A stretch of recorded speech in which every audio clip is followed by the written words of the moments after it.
The ideas expressed in the Akron Roundtable Signature Series are those of the speakers and not of the Akron Roundtable, its partners, or sponsors.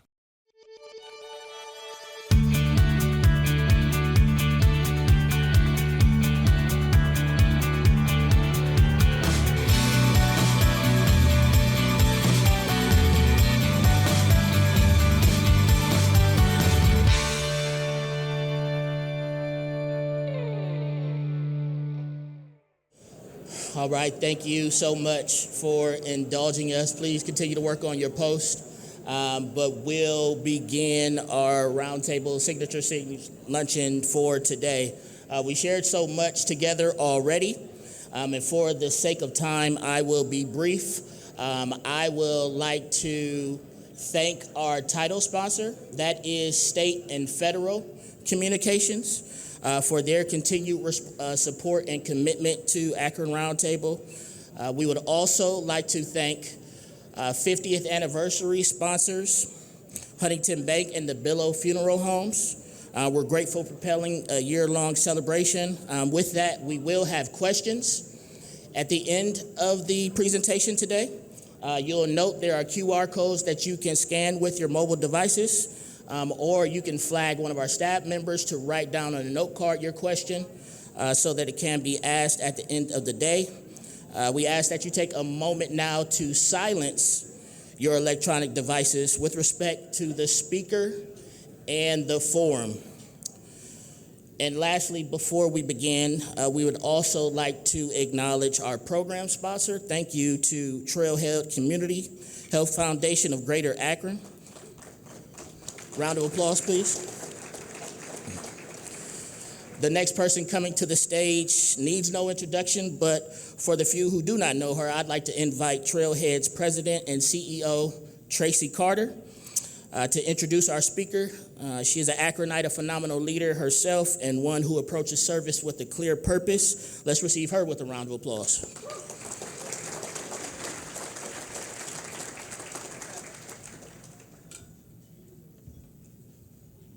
Good afternoon, everyone. Thank you, Curtis, for that gracious introduction, and congratulations to the entire Akron Roundtable Board of Trustees and staff on 50 years of extraordinary leadership in creating space for this community to come together, listen deeply, and learn from others with diverse perspectives and experiences that can help us approach both the challenges and opportunities facing our community.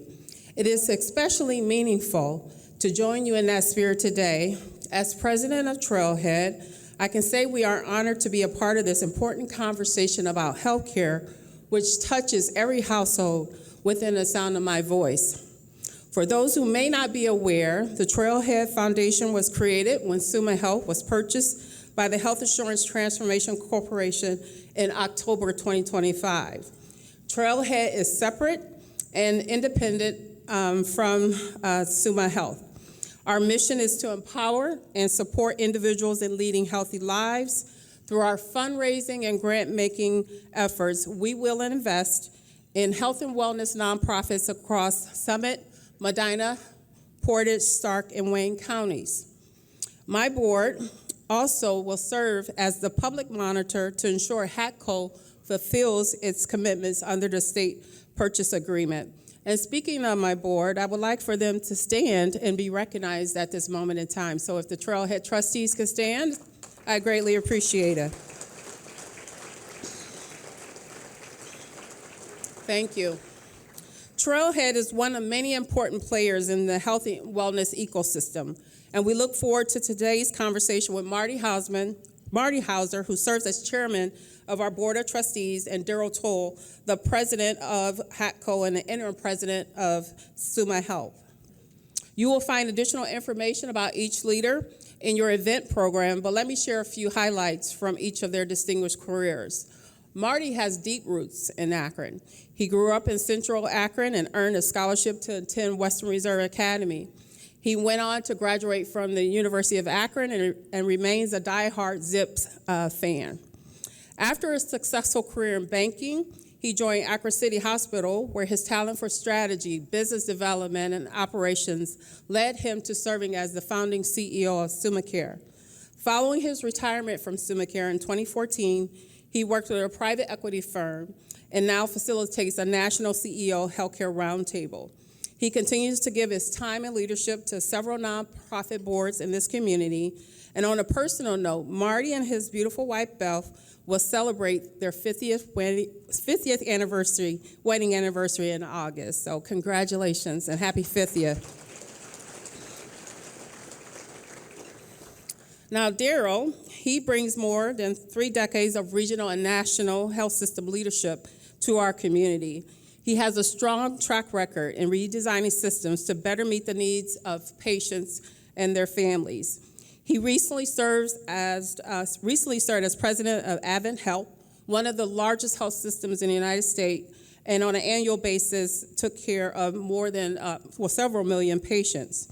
As president of HAPCO Summa, he leads a platform created by General Catalyst to help transform health systems into resilient, vibrant organizations working in partnership with leading technology companies to help people stay well and to make quality care more affordable and accessible to all.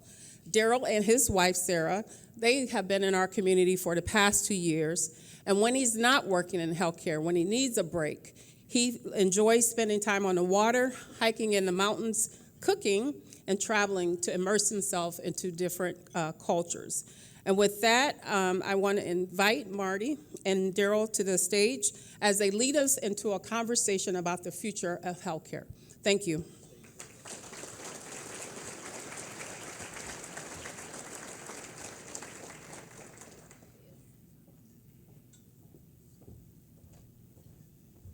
I made Marty stay back for a minute. No.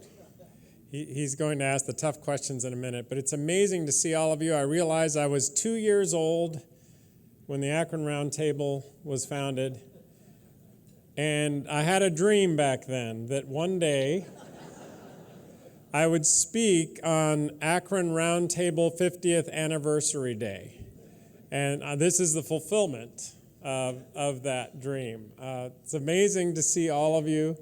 I am honored to be here, and yes, have spent a career in healthcare, all not-for-profit healthcare, 100-year-plus organizations, assets to the community, organizations that must survive, that must empower and enable a healthy community. And that's exactly why I'm here. I wouldn't do otherwise. I wouldn't be part of something that wasn't targeted at making that better. One of the things that was interesting in my career is I had a front line seat to dysfunction every day. Let's just say it. Healthcare needs help in America.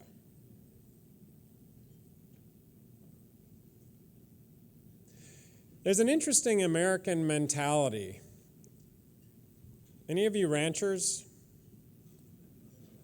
Okay. I wanted to make sure no one could fact check me in the room.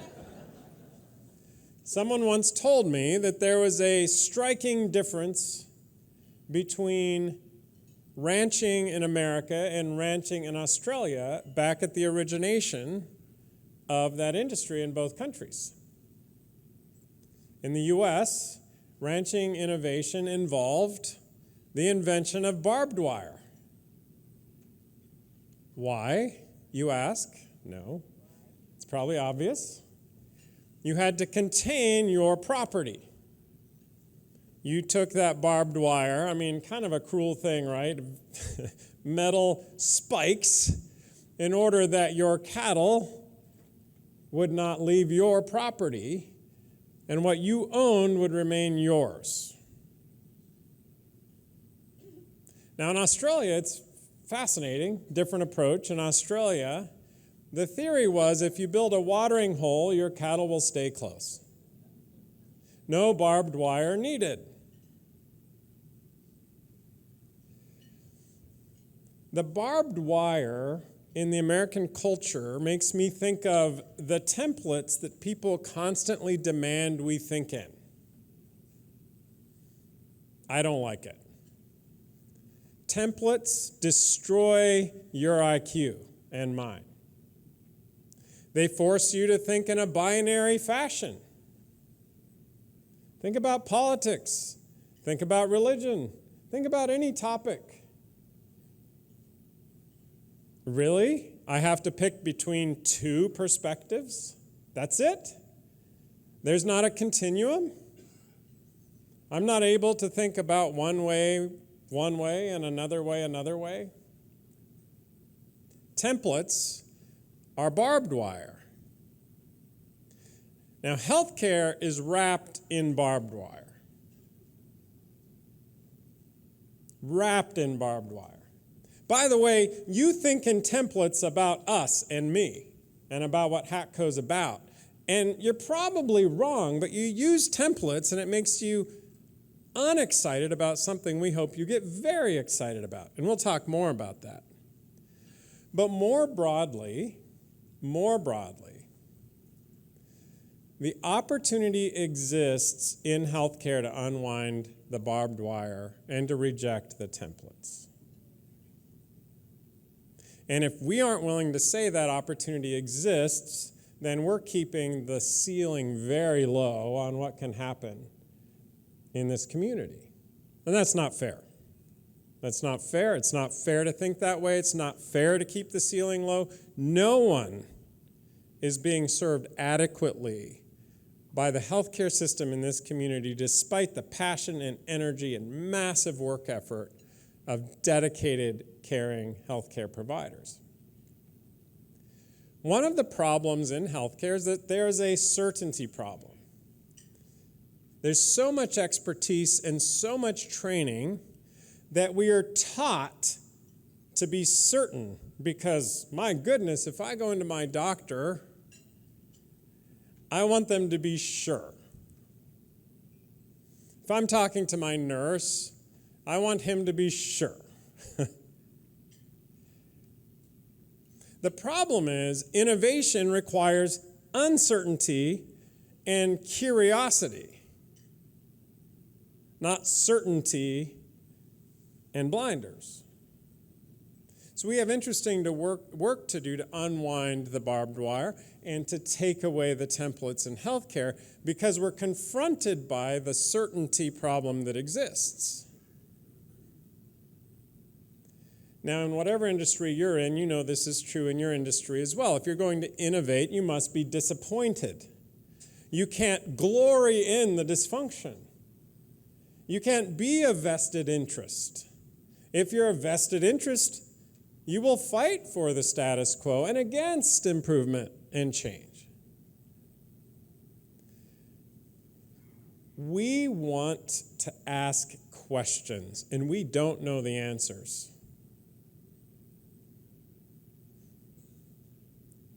There's a lot of humility in this work, has to be, because who knows how to build the perfect future? Do you? Do you know? Come talk to me. I need help. I don't know. But we can figure it out. We can figure it out if we reject the templates and the boxes that you try to put me in or I try to put you in. We can do this.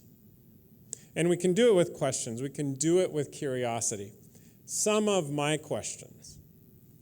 1, why is the consumer experience of healthcare so crappy? And does it have to be? Why is it that the most lonely time, the most dangerous time in healthcare, 3 a.m. alone in your bathroom at home, that's the most dangerous time in healthcare, not when you're in a hospital. 3 a.m. alone in your bathroom at home is dangerous and nobody is there for you. I don't care which brand you favor. They're not available to you at 3 a.m. when you're alone in the bathroom at home. Why? Why is it all of these fantastically trained, purpose-driven people, in many cases very well compensated, are all burning out and miserable. Why can't you go to dinner with a doctor friend and hear happy news about their career choice? Why? That's what we're protecting? That's what these debates are about? Why is that true? How might it change? Why do healthcare costs continue to grow in an uncontrolled fashion? Even though we talk about it all the time, and we worry, we wring our hands, why hasn't anyone solved it?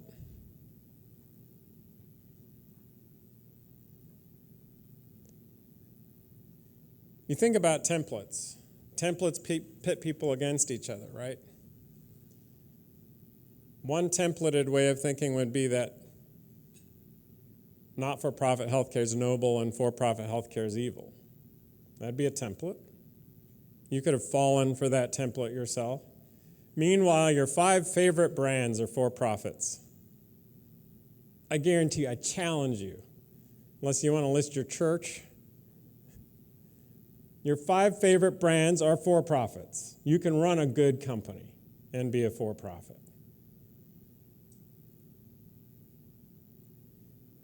Physicians versus administrators. So much templated thinking there.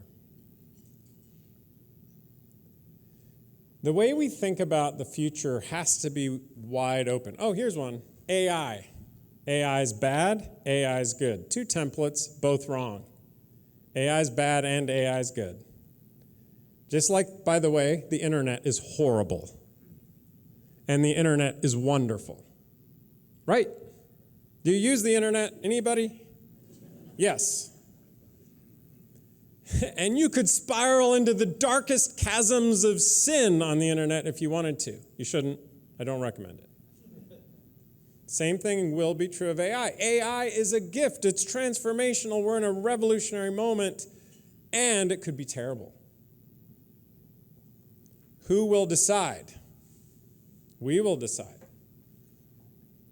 With intelligence and integrity, and it will transform our lives, and it will transform industries, even complex ones like healthcare. How do we do it? I don't know. But we will do it. And it's going to be a very important moment, and we're going to have fun together. Another template. Healthcare is zero sum. Summa Health versus Cleveland Clinic versus Akron Children's versus Altman. If we win, they lose. Terrible. That's, by the way, that's the rancher's mentality. That's why all the barbed wire got strung up. The community doesn't care, do you? Do you really? You shouldn't. You should care about fantastic healthcare services at a high level, and you should demand that your healthcare leaders work together to make it better. We're excited about that. I spent all morning with Chris at Akron Children's, spent a lot of time with Rob down at Altman recently. It's fantastic. We got to work together. There's a lot we need to do together, just like you work together. I'm impressed by our leadership, mayor, county executive. I'm impressed by the way we're thinking, boundaryless thinking.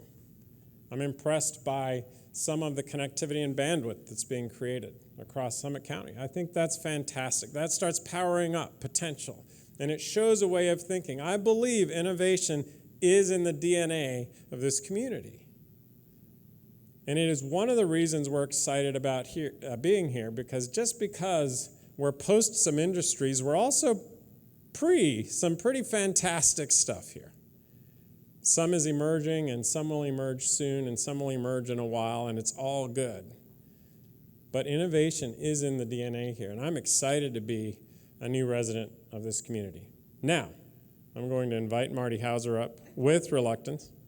No, with great energy and excitement. Marty Hauser, please come on up.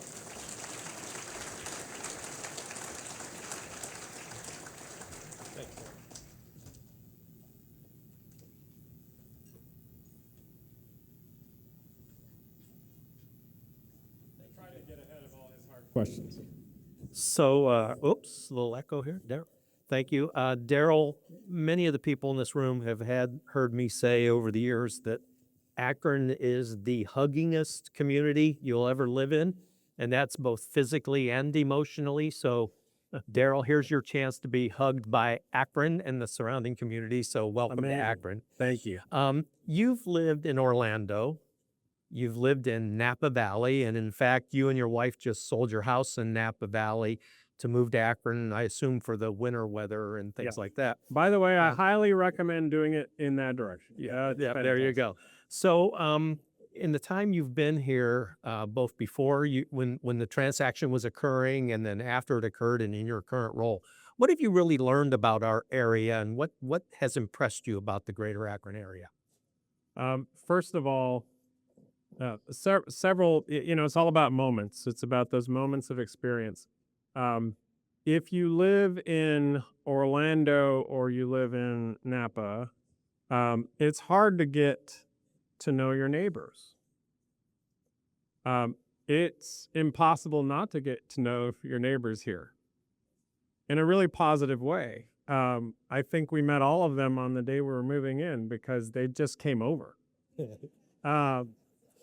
And that makes you feel hugged. It does. It makes you feel a certain way, and it's a very powerful thing when a community reacts to each other that way. My folks grew up in the South, and in the South, there's some fake niceness. Can I say that? People are nice in a fake way. Here, if we leave the trash cans out, the neighbors bring it in, not because they want something from you. It's because they enjoy bringing your trash in for you, and then you want to enjoy bringing their trash in for them. Is your neighborhood like this? It's like, okay. Actually, in the South, it'd be a criticism of you if they brought it in. It'd be like, you left it out too long. Let me put that over here. Have noticed that. The rootedness of the medical community is fantastic. There are many physicians in this community whose parents or grandparents have practiced medicine in this community and have gone to school locally all the way up like you did and have gone through medical school and now practice here. That's amazing. I was sitting in a cardiology department meeting looking around and I thought, these people like each other. That's actually not true everywhere. There's a lot of reasons to argue and fight in medicine, and I've found that to be very true. The way government is accessible, and I wish the mayor would stop calling me. It'd be no.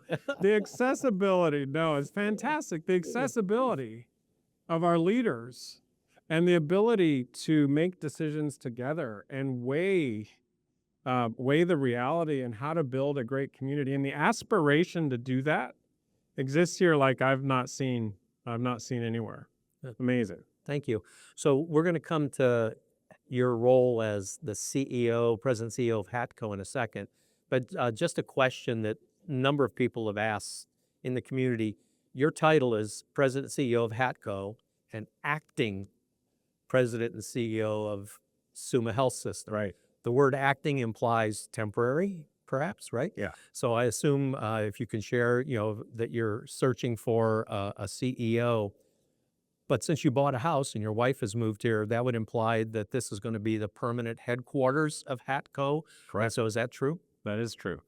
So yes, I run the parent company of Summa Health. I'm an experienced health system leader, and so I'm actually enjoying being an acting CEO at Summa, and many of the Summa team are here today. Amazing people. We're working hard together. And that has allowed us to be very deliberate in a CEO search process. So we are looking for, you can imagine how hard this search will be. Okay, I don't really care that you've run a bunch of systems. What's your mindset about transformation? How satisfied are you with the way those systems used to operate? Do you want to be an emperor? Because that won't work. Humility will be required. And by the way, you're going to work as part of something big, a big change. You're going to be part of something, not the something, right? And sometimes when people want that CEO job, they want to be the something. So we're being very careful. We're putting people through, you wouldn't want to do it. I would guarantee, I don't want to do it. A battery of assessments and tests, so we can tell if they seem nice, but maybe they're a serial killer, things like that. And then we will have some community interviews of finalists, but we're not to that point. We've been working really hard at it. As for me and HATCO, yes, Akron. Summit County will be the headquarters of the Health Assurance Transformation Company, and our goal is not to own and run a fantastic health system in this region. Our goal is to change American healthcare, and that emanates out of Akron, Ohio. So I'm very, very excited about them. Thank you. So we've talked about your time at Advent Health. Those of us in healthcare know Advent is a national leader, big national leader.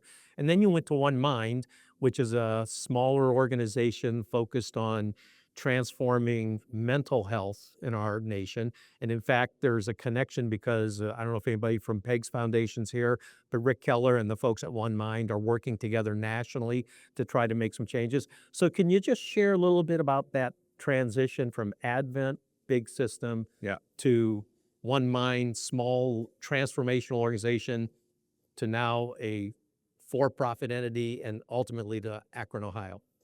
It's amazing how these things happen. They're I guess serendipity would be a good term. So in late 2020, COVID, leading through COVID, I thought we were almost done with COVID, which was silly. Now that I look back, it was a while before we were done with COVID.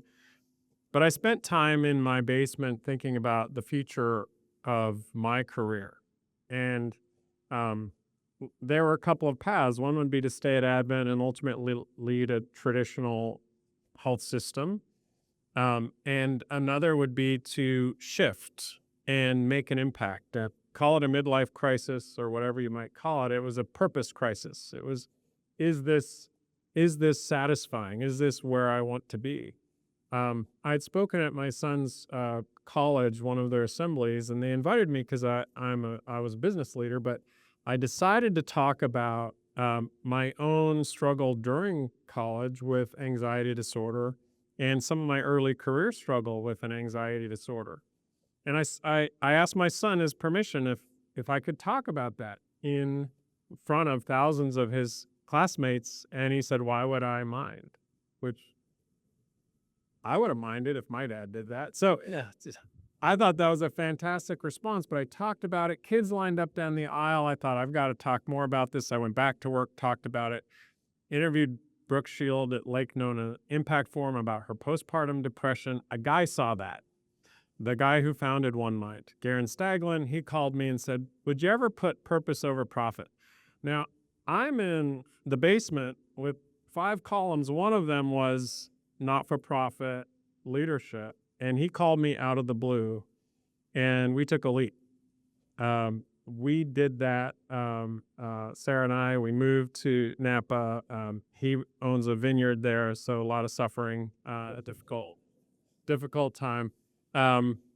Looking out at vineyards from my little office, it was wild. And then I'm here because of another phone call, because I ran something called Project Fulcrum during my time leading at Advent, which was about healthcare transformation. And Hemant Taneja, who runs General Catalyst, saw some materials about that and asked me if I would think about joining and leading this effort. So these things lined up in interesting ways. I thought I'd be at One Mind longer, but I'm very glad to be here. We're glad you're here.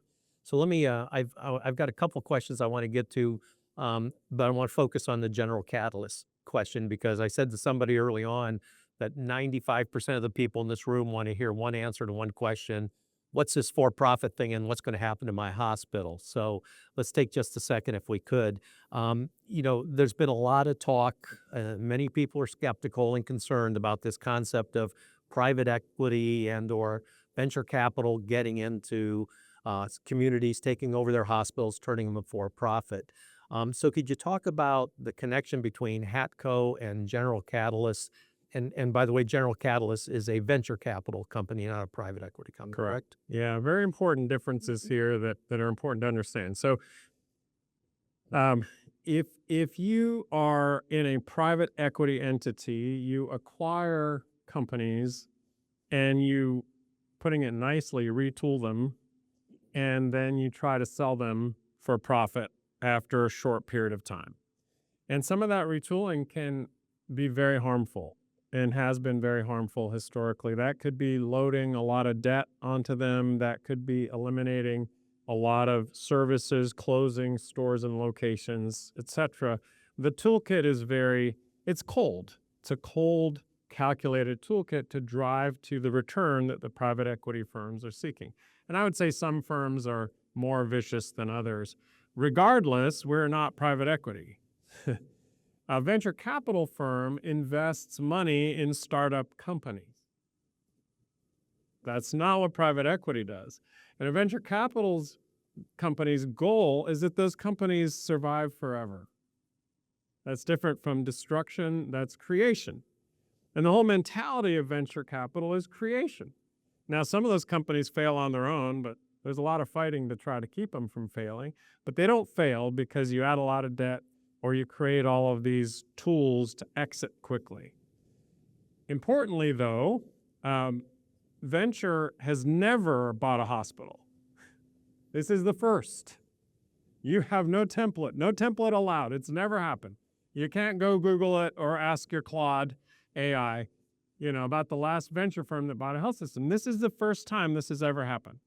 So there are fair questions. Where will it lead? What is the motivation? I will say, by our fruits you will know us. So I'll say our intentions. Our intentions are important, and then you will see our fruits, and you should judge based on our fruits. Otherwise, you're just using a template. Our intentions are to, General Catalyst's management company owns Hatco. There are no shareholders. There are no limited partners. There's no pressure from shareholders, period. This is long-term because healthcare transformation takes a long time. When Hemant recruited me, he said, I want you to retire here. This is a long game. So there's no sell soon in a few years. This is the long game. What Hemant realized was that investing in small startups is not transforming healthcare. It's just creating more fragmentation because these little companies go in and it's like a new steering wheel for your car and a new way you can roll the window down, but the car is still the same car. We want to change the car. We want to work on the whole car. So the nice thing is we think about that big picture change. That's what transforms industries. How do we retool the whole car? Now we can start architecting. How do we take a new steering wheel and a new door lock and better wheels and a new engine style and create a car that functions? That's our job, and that will take a while, and it will build towards something that we think many health systems around the country will eventually say that's how we want to run too. Good, thank you. So I know there's probably a million questions, so I'm going to ask one more question before we bring Pam up. And that question relates to the fact that we Akronites are very proud of our history as being, nationally recognized as a center of innovation, transformation. The rubber companies, the mayor talked the other night about the polymer cluster. We know that in healthcare, Dr. Bob and the AA movement transformed how we look at alcoholism and mental health. If you look, you just said long term, if you look 10 years out, what would you in your kind of dream see as the two most transformational successes resulting from your time here and this transaction? Every industry that has truly transformed has first transformed around the customer. And healthcare doesn't even think about customers in the way most businesses do. By the way, it calls you a patient, even though you don't feel like a patient unless you're sick. Right? You shouldn't have to feel like a patient in order to interact with the health system. That should be a continuous interaction. So one of the most exciting things for me is eliminating the blind spots and creating always-on connectivity and navigation for consumers in healthcare, similar to what we can achieve in banking and retail and travel and other experiences that we're used to now. That's very, very exciting.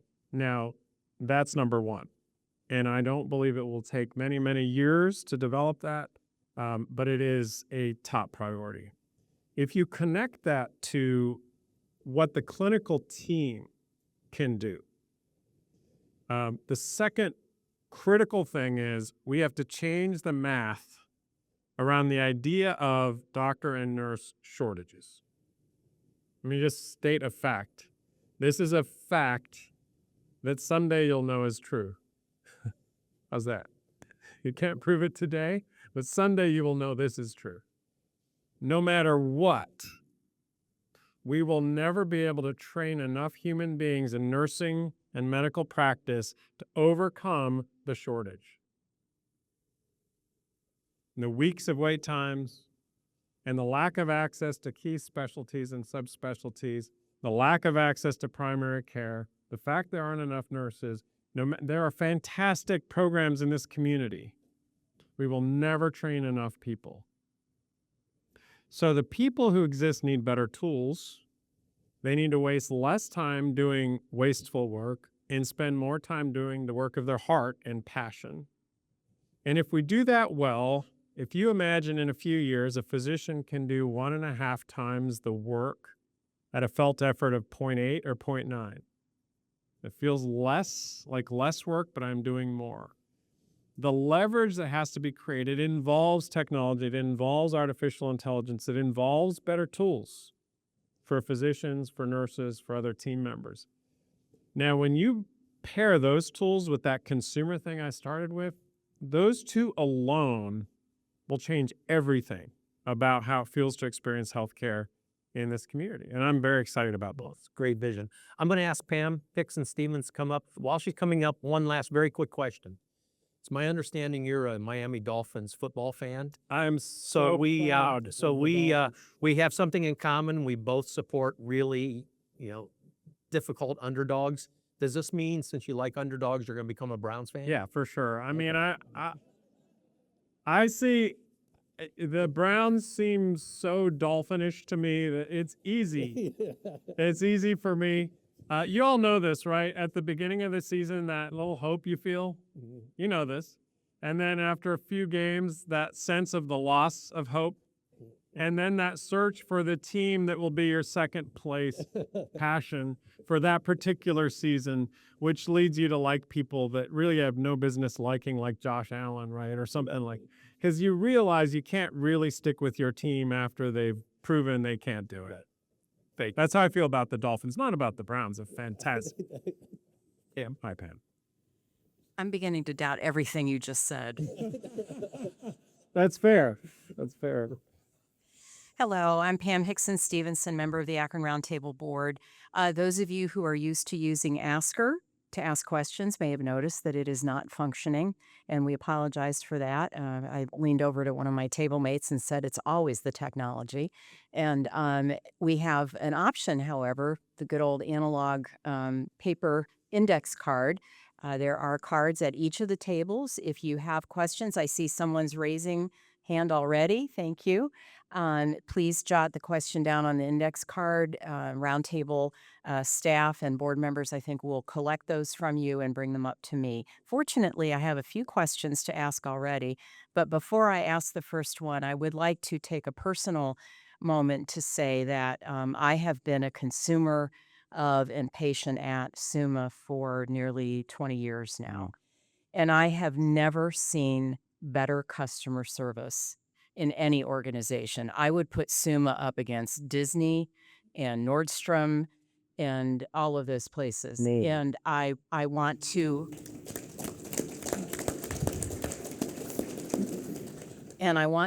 say to you, mostly jokingly, but a little bit seriously, please don't mess that up. Yeah, that's fair. Yeah. That's fantastic. I know it's baked into the culture, starting with orientation, and I hope that continues. Yeah. Because it's fantastic. Very important. All right. So my first question for you is from one of my table mates. I won't call any of you out. How do you plan to overcome a perception that Summa's innovation is not about patient experience, but about money. I appreciate the explanation about venture capital versus private equity, but how can you bridge that gap? I really think we're so used to our leaders saying things that are not true or that don't come to pass that I think it's hard for us to listen to any words and give those a lot of value. So I would de emphasize my ability today to say something that would change your mind. All I would say is we are making a commitment and we will be very transparent about that work, and you will see it come to pass. And some of it will go really well, and some of it won't go very well, and we'll learn from that, which is part of innovation. But we will ask for some tolerance and some feedback on that quickly as it happens, because many of the changes we'll work on will be the first of their kind. And so you'll see it happen. You'll see some of it go really well, I hope. I mean, I know because some already is going very well. Some things aren't going as well. And I think that's normal. It's a great question. Thank you. All right. Asker is working now, so you can submit Our your questions. hackers tried to shut it down, but you overcame. You can submit your questions via the QR code, but I will remind you or tell you for the first time if you've never been here before that we typically have far more questions than we can actually ask. So we'll move on. Another question. One of our audience members says, I appreciate your remarks about barbed wire and templates being problematic for healthcare. Have you come across a payer, public or private, who is willing to incentivize your system to remove the barriers and templates so you may have better patient experiences and outcomes? Yes, SumaCare. Actually, thanks, Bill. I just had to. One of the reasons that we actually looked deeply at 5 health systems around the country, and one of the reasons that we chose this area, there were a number, was that there was a payer and a provider working together, so that we could innovate from payment through provision of healthcare services. And we have the vehicle to do that here, and the teams to do that here, and there's already been innovation here that I think is great. Steve, the MEWA plan that we have that allows smaller businesses to get coverage has been a great innovation, but there are a lot of opportunities for us to work on that. The interesting thing is that other payers, sometimes we call them the BUCAs, right? The Blue Crosses and the United, Cignas, Aetnas, those payers are very interested in what we're doing too. Half fearful, half interested, and they're talking to us about, could we test this or could we test that? And we want to be a place that does that. So I think we'll see a lot of ways that over time we can deal with the trust gap. Thousands of people in healthcare on both sides fight each other and become annoying to you because providers and payers don't trust each other. So if we can eliminate that trust problem, I think we can make significant changes. All right. I definitely have more questions than I can squeeze in. Next one. With the change and use of developing technology, won't the insurance healthcare interface need to be reinvented? Yes. Can you elaborate on that a little? So if you the way things work today, let me try to keep it simple. You may get a referral for something, and then you need something called a pre-authorization before you can move forward. So then you get your pre-authorization, you try to move forward, but you can't schedule the appointment yet because there are additional steps that you have to take, and all of that's around getting paid. And so it's what if because there's a contract in place for payment, you have one with your payer, your employer does, and we have it with the payer. A computer can read all those contracts and say, yeah, this is right. And that could be instantaneous. You don't need all that.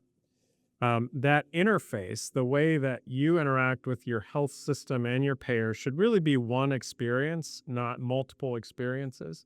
You shouldn't have to fight with your payer on one side and the health system on the other. You should know what things are going to cost. You should understand the trajectory of your billing. I mean, the credit card companies already send you a bill with non-employed people on it that you shopped at once a month with known credit term, right? You get it. Healthcare flings off a new bill every time you touch a part of the system. And you may go to one interaction and you may get 7 bills from 7 different incorporated entities. And I can tell you, an expert inside of healthcare doesn't know when the first bill is going to come, when the last bill is going to come, or what the total bill is going to be, let alone anybody else. So that the interface, the planning tools, and the capabilities all have to be rebuilt. It would be one of the stickiest challenges. There's no doubt. From HACCO's perspective, why SUMA? This is really important. I mentioned the payer provider. There are strategies in healthcare where you could pick a really easy market and and my boss used to say, call it a dumb monkey market. A dumb monkey could run a health system there. Akron is not a dumb monkey market. It's a real American market. It's wildly diverse, has a large percentage of government payment, has a significant set of resources and human energy that makes it a great place to be. But, oh, by the way, those of you who run businesses, being in a 0 to low growth market's tough, right? It's obvious that that's tough. It's not Phoenix or Orlando, the monkey, you know. Orlando grows 1,000 people a week. You can run a business in Orlando with your eyes closed. That's not true in Akron. So when we transform a healthcare entity, all 5 markets we narrowed to had to be hard enough that the industry would pay attention. Does that make sense? I mean, people want to dismiss a change they find uncomfortable. So how do you make it as hard as possible for people to ignore the change that happened? And there are people running healthcare systems in markets like this all over the country that need help. They'll lose their system. These systems will close. Rural markets, urban markets that are struggling, and we need solutions for those kinds of markets. So we found just what we need, and humans had a lot to do with it. The board and the leadership at SUMA was very special. The community support, the government leaders, all very supportive as well. But those were important characteristics here. You mentioned the need to bridge the gap with the nurse and doctor and medical professional shortage through innovation. And so this question is, how is SUMA including the clinicians in the process rather than outside disciplines? Yeah. Our definition of genius is that it cannot be contained in one mind. Genius is a collection of diverse viewpoints and backgrounds that create tension. And in that tension, genius emerges. So as you think about healthcare, because you have to have 20-something tech people in sweatpants to think differently about something. You can't just have a bunch of 50-something doctors in a room, right? But when you take the 50-something doctors and the 20-something tech people in sweatpants, there's some pretty magical stuff that happens. It's amazing. I've gotten to learn a lot through this process. That's genius, and that's what we're doing. We created a group called the Transformation Advisors at SUMA. We asked people to write essays to become part of the Transformation Advisors. We wanted people with the right mindset, not just, sometimes there are people with a control orientation who just want to control the process so that their vested interest isn't disrupted, right? So instead we said, write an essay, talk about your view of the future of healthcare. And if it was like, you don't touch my stuff, then you're not in the Transformation Advisor. And so we were selective. We did pick people who had inspiring essays, who have a vision for the future, It includes doctors, nurses, environmental services workers, SUMA care team members. It involves a very broad group, and we meet monthly with that group, and we build our strategy together. And it's a lot of fun. Great. Health outcomes often come from outside the four walls of a hospital. What are your plans to partner with community services to sustainably bridge the gap in healthcare? Yeah, that's very key. It's an interesting, somewhat disorganized marketplace of solutions often in communities, and I can speak better for other communities than this one. What I see in this community is passion and leaders who are driving for impact. That's a great foundation, and we want to work with those community capabilities. And I've actually met and toured and spoken with the leaders of many of those organizations already. There are things that worry me about that, things that the lack of diversification of revenue streams for those entities. They're all going to the same very few, including us, organizations to fund them, and they have no sustainable impact model. That worries me. I've seen that become a problem before in communities, and I think it probably is already. I'm sure, Tracy, the path to your door will be significantly trod, right, by funding requests that may not be sustainable. So how do we take, I had an experience in my last community.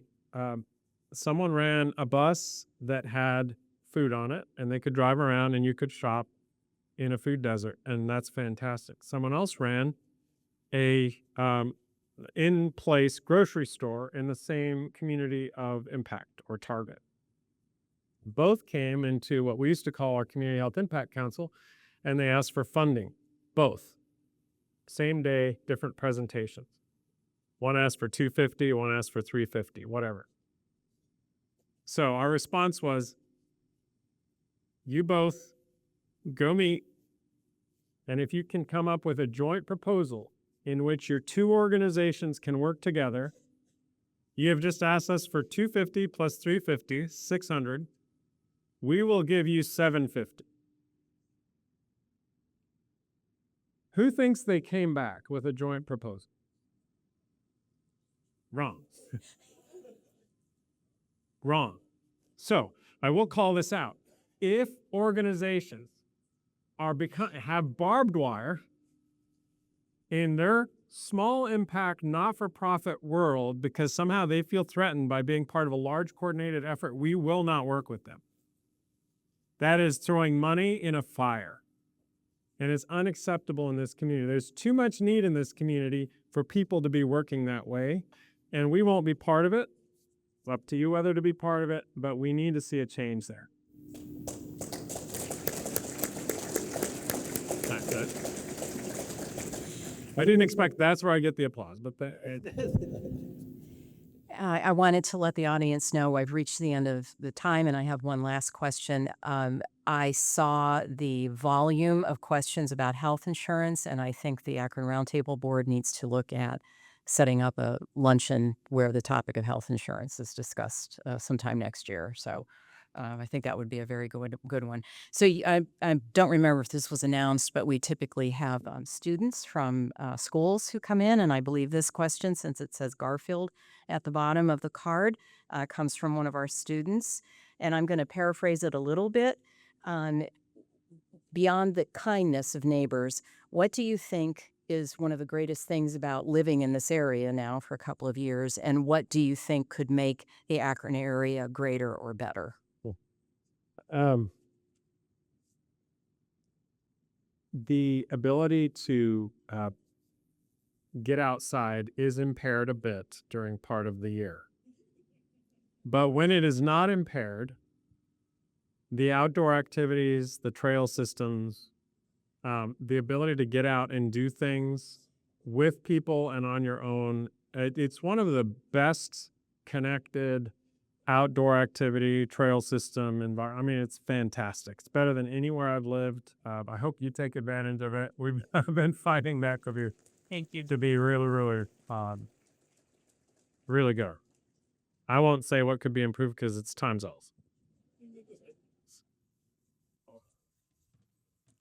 We appreciate all of you sticking with us today with the celebration at the beginning and having gone over time today here at the end. But we are incredibly grateful for Daryl Toll and his willingness to participate in the Akron Roundtable Signature Series Luncheon. And we are grateful for moderator Marty Hauser. If we would celebrate them with a round of applause, please. With that, I would like to acknowledge our award sponsor, that is Gardens Wealth Management.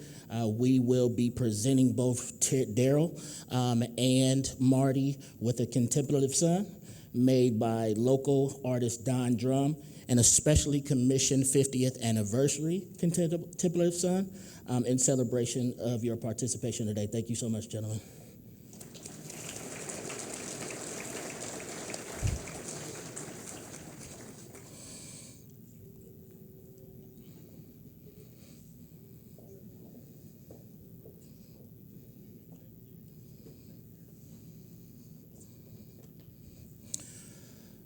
Moving on, next month we will be featuring renowned chef Vinny Cimino at our Signature Series Luncheon. Please note the day change. We'll be gathering on Tuesday, June 23rd here at Quaker Station. Cimino is an Akronite and also a 3-time James Board Award nominee. I can personally vouch for his Cordelia's restaurant on 4th Street, downtown Cleveland, and also look forward to patronizing his new open fire restaurant, Rosie, in Cleveland's Hingetown. We are excited. This has been a production of Akron Roundtable, PBS Western Reserve, the University of Akron, and IdeaStream Public Media.